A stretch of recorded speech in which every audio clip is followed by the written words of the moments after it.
Dear friends, आप लोगों का हार्दिक स्वागत है। आज मैं इंडियन हिस्ट्री में भारतीय राष्ट्रीय आंदोलन से संबंधित जो संस्था है भारतीय राष्ट्रीय कांग्रेस, इससे मैं बहुत ही महत्वपूर्ण क्वेश्चंस मैंने आप लोगों के लिए एकत्रित किए हैं। इस संस्था का हमारे फ्रीडम स्ट्रगल में बहुत ही योगदान रहा है। इसी संस्था की वजह से हमारा देश 15 अगस्त 1947 को स्वतंत्र हुआ। तो दोस्तों, देखते हैं कि इस संस्था के प्रमुख सेशंस क्या थे और इसमें किन लोगों ने किस प्रकार से अपना सहयोग किया है। तो इससे संबंधित ही प्रश्न मैं लेकर के आपके समक्ष आई हूँ। तो अब आप लोग इस वीडियो को अवश्य देखिएगा, क्योंकि ये इतने महत्वपूर्ण प्रश्न हैं, क्योंकि यूपीएससी, पीसीएस एवं अन्य प्रतियोगी परीक्षाओं में इससे संबंधित प्रश्न पूछे जाते हैं। तो अगर आप लोगों ने इस वीडियो को अच्छे से देख लिया और अगर आप पढ़ लिया तो आपका इससे संबंधित एक भी प्रश्न छूटेगा नहीं। मुझे पूरा विश्वास है, मुझे पूरा भरोसा है कि ये ऐसे इम्पोर्टेंट 30 क्वेश्चंस का कैप्सूल मैंने बनाया है जो कि आपके लिए बहुत ही महत्वपूर्ण उपयोगी होगा। बस इस कैप्सूल को आप बस पूरा का पूरा स्वयं कर लीजिएगा। अब देखिएगा, आप लोग अपने साथ में एक कॉपी और पेन भी लेकर बैठिएगा और बस थोड़ा सा बुद्धि खोलने की ज़रूरत है। अब हम विषय वस्तु पर आते हैं, भारतीय राष्ट्रीय कांग्रेस। तो हमारा फर्स्ट क्वेश्चन ही है कि भारतीय राष्ट्रीय कांग्रेस की स्थापना कब हुई थी। तो दोस्तों, पहला क्वेश्चन है, इसका डी आंसर सही है।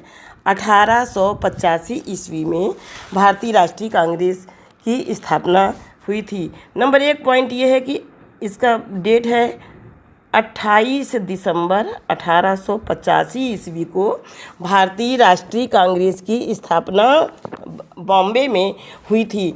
और ये कहाँ पर हुई थी? गोकुलदास तेजपाल संस्कृत कॉलेज में संपन्न हुई थी। अब हम आप लोगों को दूसरे क्वेश्चन की तरफ ले चलते हैं। दूसरा भी क्वेश्चन हमारा इतना ही महत्वपूर्ण है। क्या है? भारतीय राष्ट्रीय कांग्रेस की स्थापना निम्नलिखित में से किसने की थी। तो दोस्तों, ये क्वेश्चन भी बहुत इम्पॉर्टेंट है कि भारतीय राष्ट्रीय कांग्रेस की स्थापना किसने की थी। तो सी आंसर सही है, A.O. ह्यूम। तो दोस्तों, हम ये देखते हैं कि इनका पूरा नाम A.O. ह्यूम का एलन ऑक्टेवियन ह्यूम था। और इनसे संबंधित ये बात है कि ये रिटायर्ड सिविल सर्वेंट थे।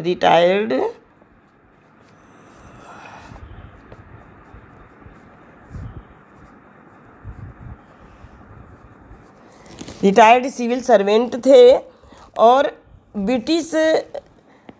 ब्रिटिशर्स थे। और इन्होंने हमारे देश में जो मॉडरेट्स थे, जो नरम दल के नेता थे, जैसे कि दादा भाई नौरोजी, फिरोज शाह मेहता और गोपाल कृष्ण गोखले के साथ मिल करके इन्होंने भारतीय राष्ट्रीय कांग्रेस की स्थापना की थी।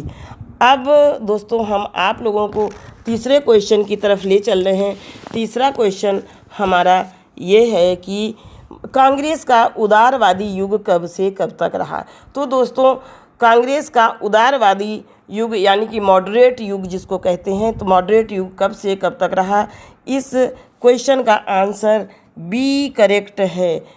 1885 से 1905 तक का युग जो है वो मॉडरेट युग कहलाता है।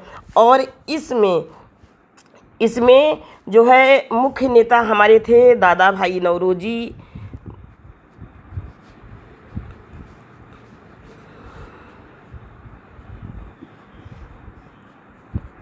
गोपाल कृष्ण गोखले,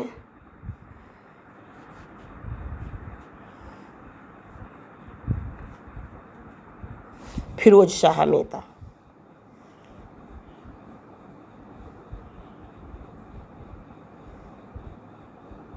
तो दोस्तों, कांग्रेस के ये हमारे मुख्य मॉडरेट के नेता थे। और ये जो है ये नेता 3P पर विश्वास करते थे? प्रेयर, पेटिशन, प्रेयर,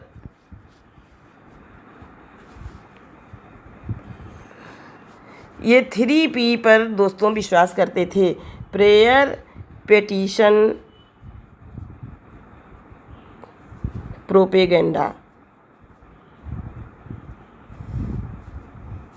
तो दोस्तों ये मुख्य बात थी हमारे उदारवादी नेताओं की कि ये 3P पर विश्वास करते थे, प्रेयर, पेटिशन और प्रोपेगेंडा पर।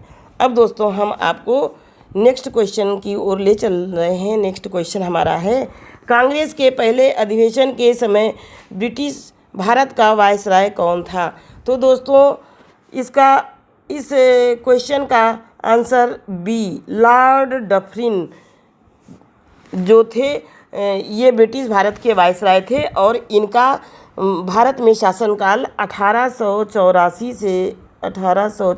से 88 तक इनका शासनकाल था। और इसी समय इन्होंने अपने समय में ही ए.ओ. ह्यूम से भारतीय राष्ट्रीय कांग्रेस की स्थापना करवाई थी, इसलिए इनका यह समय बहुत ही महत्वपूर्ण था।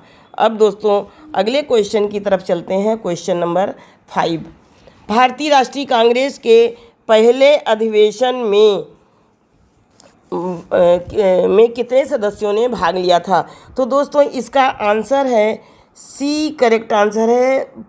भारतीय राष्ट्रीय कांग्रेस के पहले अधिवेशन में 72 मेंबर्स ने भाग लिया था और यह अधिवेशन बम्बई में हुआ था और ये कहाँ पर जो है गोकुलदास तेजपाल संस्कृत कॉलेज में हुआ था। तो दोस्तों ये सही आंसर है। अब आपको क्वेश्चन नंबर 6 की ओर ले चल रहे हैं।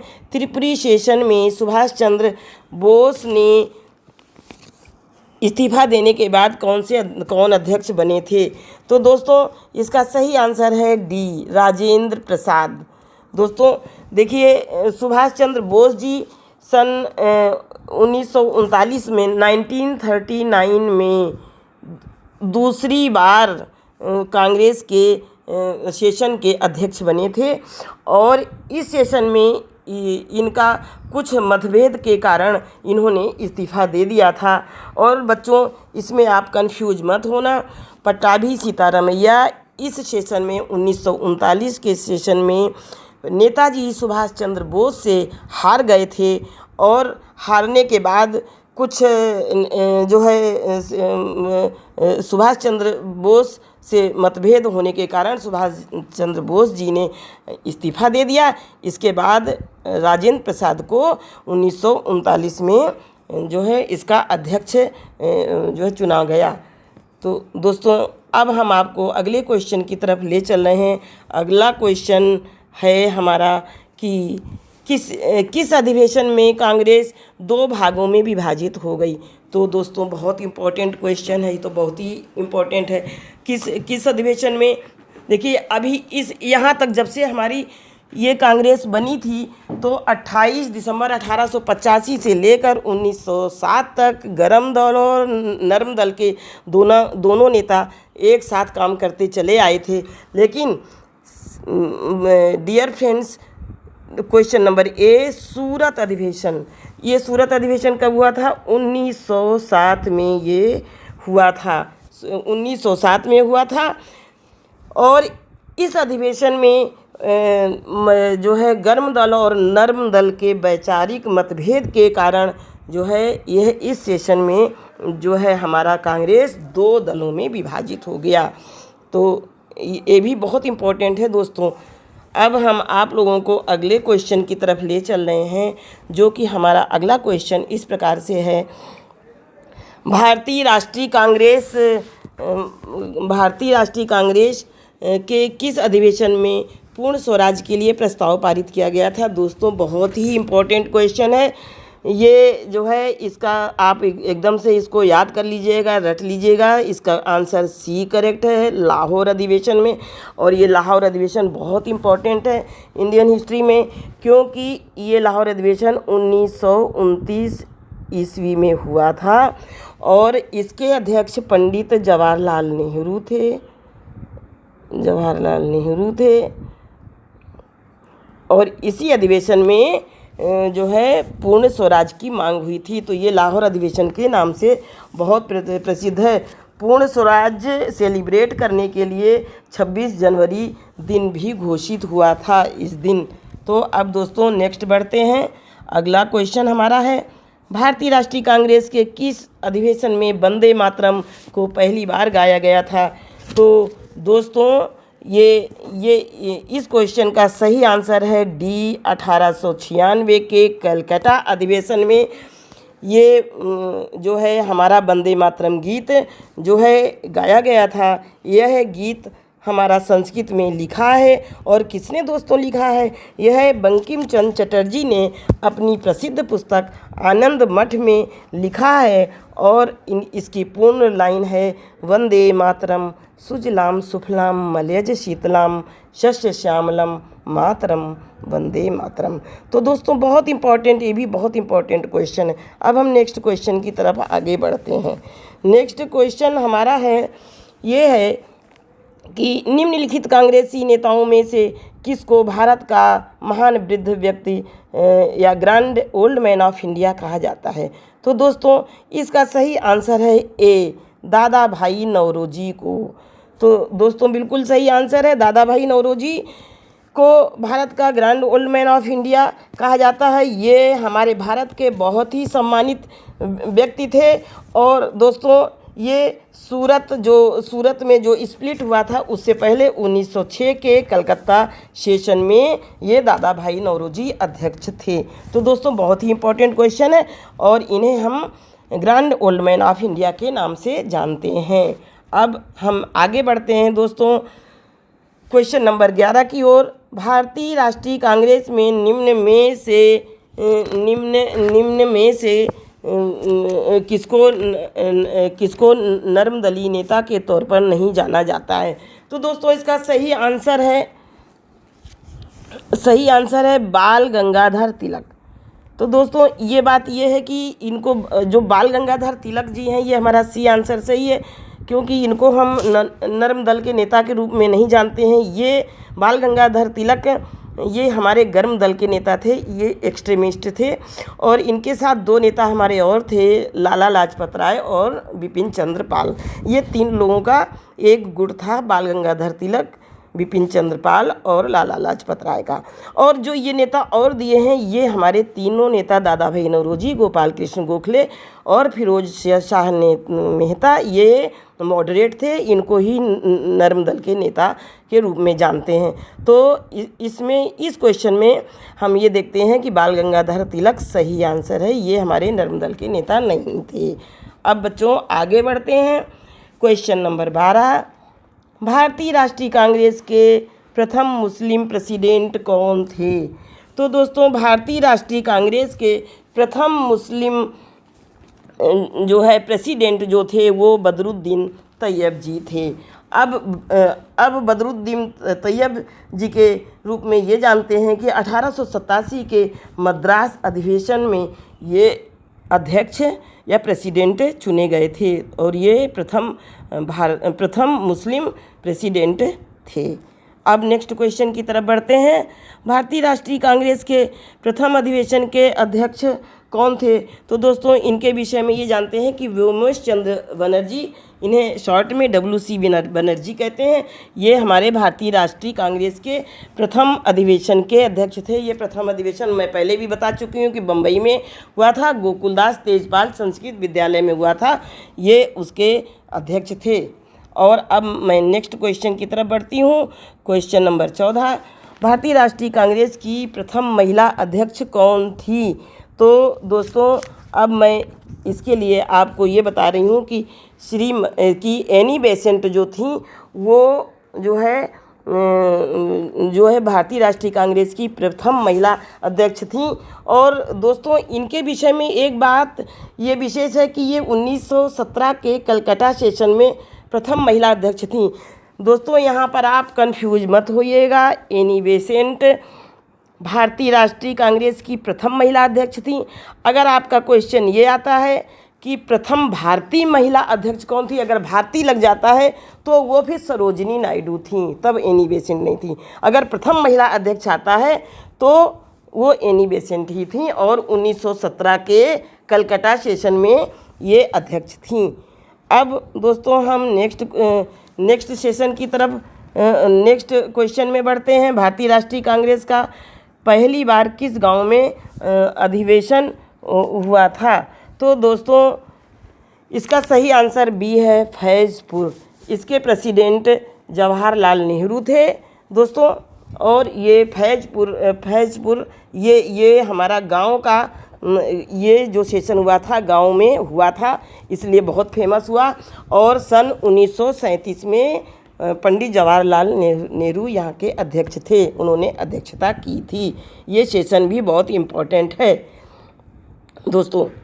तो अब मैं आगे बढ़ती हूँ। जवाहरलाल नेहरू कितनी बार भारतीय राष्ट्रीय कांग्रेस के प्रेसिडेंट रहे? तो दोस्तों अब इस क्वेश्चन का आंसर बी करेक्ट है, 3 बार। देखिए दोस्तों, पंडित जवाहरलाल नेहरू भारतीय राष्ट्रीय कांग्रेस के 3 बार अध्यक्ष रहे। नंबर 1 तो 1929 में 19 के लाहौर अधिवेशन में पंडित जवाहरलाल नेहरू अध्यक्ष रहे। नंबर 2 जो है वो 1936 के लखनऊ सेशन में, और फिर नंबर 3 1937 के फैज़पुर सेशन में। इस प्रकार से जवाहरलाल नेहरू हमारे भारतीय राष्ट्रीय कांग्रेस में 3 बार अध्यक्ष के पद पर रहे, 1929, 1936, 1937 में। अब दोस्तों अगले क्वेश्चन की तरफ बढ़ते हैं। अगला क्वेश्चन हमारा है कि सरोजिनी नायडू किस सेशन में अध्यक्ष बनी थी? तो दोस्तों इसका सही आंसर है सी, कानपुर सेशन में। कानपुर सेशन में दोस्तों, ये कानपुर सेशन 1925 ईस्वी को हुआ था, और वो सरोजिनी नायडू जो है ये कानपुर सेशन की अध्यक्ष रही थी दोस्तों। इनके विषय में एक बात ये है कि ये हमारी जो देश हमारा आज़ाद हो गया था उसके बाद जो पहली राज्यपाल थी, तो ये हमारी पहली राज्यपाल जो है थी सरोजिनी नायडू, यूपी की पहली, ये प्रथम राज्यपाल पुरुष या ये दोनों में ही थी, मतलब प्रथम महिला राज्यपाल ही थी सरोजिनी नायडू। और दोस्तों इनके संबंध में एक बात ये है कि इन्हें भारत कोकिला के नाम से भी जानते हैं। अब दोस्तों अगले प्रश्न की तरफ बढ़ते हैं। अगला प्रश्न हमारा है, महात्मा गांधी किस वर्ष में भारतीय राष्ट्रीय कांग्रेस के अध्यक्ष बने थे? तो दोस्तों सी आंसर सही है, 1924। महात्मा गांधी 1924 में बेलगांव के सेशन में, और ये सेशन में अध्यक्ष बने थे, और ये भारतीय राष्ट्रीय कांग्रेस के एक बार ही अपने जीवन में एक बार ही अध्यक्ष बने थे। तो ये सेशन इसलिए इम्पोर्टेंट है। अब दोस्तों अगले क्वेश्चन की तरफ चलते हैं। सुभाष चंद्र बोस कितनी बार भारतीय राष्ट्रीय कांग्रेस के अध्यक्ष बने? तो दोस्तों इसमें ये आंसर सही है कि बी, 2 बार। तो दोस्तों नेताजी सुभाष चंद्र बोस सन 1938 के हरिपुरा सेशन में अध्यक्ष थे, और 1939 में पुनः एक बाद तुरंत ये 1939 के सेशन में अध्यक्ष बनाए गए, लेकिन उन्होंने इस सेशन में इस्तीफ़ा दे दिया था। तो दोस्तों ये बात जो है आप लोगों को याद रखनी है कि सुभाष चंद्र बोस 2 बार जो है कांग्रेस के अध्यक्ष बने, 1938 और उसके दूसरे वर्ष बाद 1939 में, और उन्होंने इसमें इस्तीफ़ा दे दिया था। अब हम अगले क्वेश्चन की तरफ चलते हैं। अगला क्वेश्चन हमारा ये है कि नेशनल प्लानिंग कमेटी का गठन किस अधिवेशन में हुआ था? तो दोस्तों ये जो है इम्पोर्टेंट बात ये है कि ये जो है हरिपुरा सेशन में 1938 में हरिपुरा सेशन में नेताजी सुभाष चंद्र बोस अध्यक्ष थे, और उसी समय नेशनल प्लानिंग कमेटी का गठन किया गया था। लेकिन मुख्य बात इसकी ये है कि अध्यक्ष तो नेताजी सुभाष चंद्र बोस थे, लेकिन पंडित जवाहरलाल नेहरू के नेतृत्व में ये नेशनल प्लानिंग कमेटी का गठन किया गया था। ये सेशन इसलिए बहुत ही इम्पोर्टेंट है। अब दोस्तों अगले सेशन की तरफ चलते हैं। अगला क्वेश्चन हमारा ये है, लखनऊ पैक्ट किस वर्ष में हुआ था? तो दोस्तों इसका आंसर सी सही है, 1916 में लखनऊ पैक्ट हुआ था। और 1916 में लखनऊ पैक्ट हुआ था। इसकी एक बात बहुत ही इम्पोर्टेंट है कि इस 1916 के इस पैक्ट में मुस्लिम लीग और कांग्रेस के बीच मुस्लिम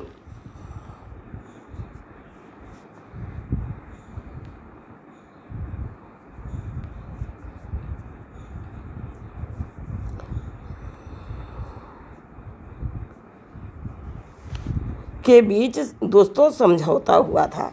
मुख्य बात इसकी यही है कि मुस्लिम लीग और कांग्रेस के बीच दोस्तों समझौता हुआ था। तो हमारा लखनऊ पैक्ट 1916 का इसलिए बहुत ही इम्पोर्टेंट है।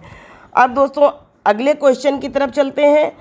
अगला क्वेश्चन हमारा है, पूर्ण स्वराज्य की घोषणा किस सेशन में हुई थी? तो दोस्तों इसका आंसर सी सही है, बी लाहौर सेशन में पूर्ण स्वराज्य की घोषणा हुई थी। और इसके अध्यक्ष पंडित जवाहरलाल नेहरू थे और यहीं पर इसी सेशन में पूर्ण स्वराज्य की मांग की गई थी। तो इसलिए इम्पोर्टेंट है। अब नेक्स्ट क्वेश्चन, राष्ट्रगान जन गण मन किस जो है पहली बार किस वर्ष में गाया गया था? तो दोस्तों इसका आंसर सी करेक्ट है कि सन 1911 के कलकत्ता अधिवेशन में राष्ट्रगान जो है रविन्द्रनाथ टैगोर ने इस राष्ट्रगान को लिखा है और ये 1911 के कलकत्ता अधिवेशन में गाया गया था और प्रथम बार गाया गया था। इसके शब्द यही हैं, जन गण मन अधिनायक जय हे भारत भाग्य विधाता। तो दोस्तों ये इसलिए इम्पोर्टेंट है। अब नेक्स्ट क्वेश्चन की तरफ बढ़ते हैं। स्वराज शब्द का पहली बार प्रयोग किस अधिवेशन में हुआ था? तो दोस्तों स्वराज शब्द का पहली बार प्रयोग जो है कलकत्ता अधिवेशन में, बी आंसर सही है, कलकत्ता अधिवेशन में हुआ था। और ये कलकत्ता अधिवेशन 1906 में हुआ था और दादा भाई नौरोजी इस जो है अधिवेशन के प्रेसिडेंट थे। तो दोस्तों ये भी बहुत इम्पोर्टेंट है। अब नेक्स्ट क्वेश्चन की तरफ चलते हैं। भारतीय राष्ट्रीय कांग्रेस के प्रथम अध्यक्ष जो अंग्रेज थे? तो दोस्तों इसका सही आंसर है कि भारतीय राष्ट्रीय कांग्रेस के प्रथम अध्यक्ष जॉर्ज यूल थे जो अंग्रेज थे और ये सेशन इसीलिए प्रसिद्ध है। अब दोस्तों नेक्स्ट क्वेश्चन की तरफ चलते हैं। राष्ट्रीय कांग्रेस के कौन से अध्यक्ष थे जो लंबे समय तक लगातार थे? तो दोस्तों इसका आंसर सी करेक्ट है कि अबुल कलाम आज़ाद। ये दोस्तों भारतीय राष्ट्रीय कांग्रेस के ऐसे अध्यक्ष थे जो लंबे समय तक रहे। ये 1940 से लेकर और 1945 तक, 1940 से लेकर 1945 तक भारतीय राष्ट्रीय कांग्रेस के अध्यक्ष थे। तो ये इसलिए इम्पोर्टेंट है। अब दोस्तों नेक्स्ट क्वेश्चन की तरफ चलते हैं। 1905 के अधिवेशन के अध्यक्ष कौन थे? तो दोस्तों 1905 के अधिवेशन के अध्यक्ष गोपाल कृष्ण गोखले थे और यह सेशन बनारस सेशन के रूप में प्रसिद्ध है। तो अब दोस्तों नेक्स्ट क्वेश्चन की तरफ चलते हैं कि गांधी इरविन पैक्ट किस अधिवेशन में हुआ था? दोस्तों अब हम देखते हैं कि गांधी इरविन पैक्ट जो है कराची सेशन में हुआ था 1931 में। 1931 के कराची सेशन में हुआ था गांधी इरविन पैक्ट और इसमें सविनय अवज्ञा आंदोलन को स्थगित किया गया था। तो ये कराची सेशन जो है इसलिए बहुत ही इम्पोर्टेंट है गांधी इरविन पैक्ट के नाम से और 1931 में हुआ था। अब दोस्तों हम क्वेश्चन नंबर 29 की तरफ चलते हैं। सविनय अवज्ञा आंदोलन की घोषणा किस अधिवेशन में की गई थी? तो दोस्तों ये सविनय अवज्ञा आंदोलन की घोषणा लाहौर सेशन 1929 में हुई थी। ये इम्पोर्टेंट क्वेश्चन है दोस्तों। अब हमारा दोस्तों लास्ट क्वेश्चन है, मौलिक अधिकारों का प्रस्ताव किस अधिवेशन में दिया गया था। तो दोस्तों हम देखते हैं कि हमारा ये लास्ट क्वेश्चन ये भी बहुत इम्पोर्टेंट है कि मौलिक अधिकारों का प्रस्ताव कराची सेशन 1931 में हुआ था। ये आंसर ही सही है। और इसके विषय में ये हम जानते हैं कि इस सेशन के अध्यक्ष सरदार वल्लभ भाई पटेल थे 1931 के कराची सेशन के। तो दोस्तों इस प्रकार से ये भारतीय राष्ट्रीय कांग्रेस से संबंधित बहुत ही महत्वपूर्ण प्रश्न थे। और ये तो 30 प्रश्न थे, लेकिन मैंने इससे इर्द गिर्द आप लोगों को अन्य चीज़ें भी समझाई हैं। अगर आप लोग हमारे वीडियो को बार बार सुनते हैं और अगर इतना याद कर लेते हैं तो दोस्तों आपका कोई क्वेश्चन छूटेगा नहीं। और जो है हमारे जो भारतीय राष्ट्रीय कांग्रेस का जो है इंडियन हिस्ट्री में, जो कि बहुत ही ये हमारे इंडियन हिस्ट्री की जान है, प्राण है। और अगर आपने इतना याद कर लिया तो हम सच्चे अर्थों में देशभक्त हैं, ऐसा हम मानते हैं। क्योंकि जब से मैंने इसको इंडियन हिस्ट्री को पढ़ा था तो मुझे बहुत ही अच्छा लगा था। तो दोस्तों इस विषय में मैं यही कहना चाहूँगी। अब मैं बहुत इम्पोर्टेंट इसी तरह के क्वेश्चन आप लोगों के लिए लाती रहूँगी और यही मेरी खुशियाँ हैं। और अब मैं जो है आप लोगों से बस यही कहना चाहूँगी कि अंत में अब आप लोग हमारे लिए जो है इसको शेयर करिए और सब्सक्राइब भी करिए, क्योंकि ये मैंने फर्स्ट टाइम आप लोगों से कहा है। मैंने और पहले भी वीडियोज दिए हैं उसमें ऐसा नहीं, लेकिन अब आप लोग इसको सब्सक्राइब भी करिए। Okay, bye bye friends.